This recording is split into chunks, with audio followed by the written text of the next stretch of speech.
political blockbuster today. Blockbuster, and I addressed it on CNN early this morning.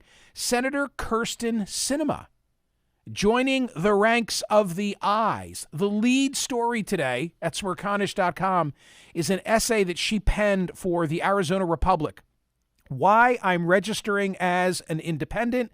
It begins with the senator saying there's a disconnect between what everyday Americans want and deserve from our politics and what political parties are offering.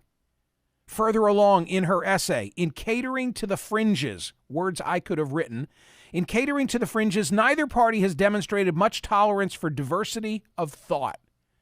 So a couple of quick observations about this.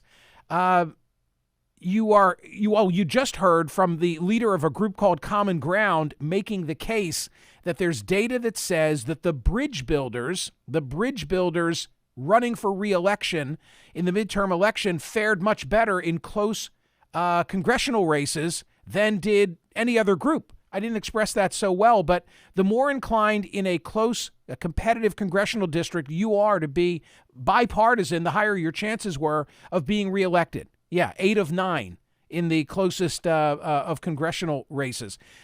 So what's my point? It's smart politics for her, especially in Arizona, where the latest numbers in Arizona say, this is as of the midterm election, 34.67% are R's, 30.66% are D's, 33.89% are others. So there are more others than Democrats and nearly as many others as there are R's. So she's got a lot of company. And of course, the statistic that I like to cite time and again, 42% tell Gallup that they are an independent, not a Republican or a Democrat. So lots of company. She's got the right instinct. She does vote with the Biden administration often, but in some clutch situations, she's been a holdout.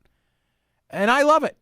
I think that to have real independence, and we'll have to see with whom she'll caucus, and there's some wonk issues that need to get resolved, but I don't think she's going to be like Angus King, and I don't think she's going to be like Bernie. I think she's going to be a real eye, and good for Arizona, because everybody's got to come to her. You know, I'm only surprised that Manchin's not doing the same thing. One issue to keep your eye on, and I asked this issue of Evan McMullin when he was running as an independent in Utah, put up a good fight, didn't win, but one of the criticisms of Evan McMullin was, hey, you're going to give up power for Utah if you win because you won't get any committee assignments. And he cited for me a rule and said, no, Senate Rule 25 says that every sitting member of the United States Senate has to have at least 2 committee assignments.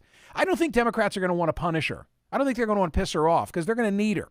And final thought on this is, I don't know that she would have made this move if she were looking at a Senate that wasn't controlled by D's. In other words, they can afford to lose her. They can afford to lose her given the 51-49 margin. So what'll happen now? Will it go to 50-50 with Kamala Harris? Maybe so.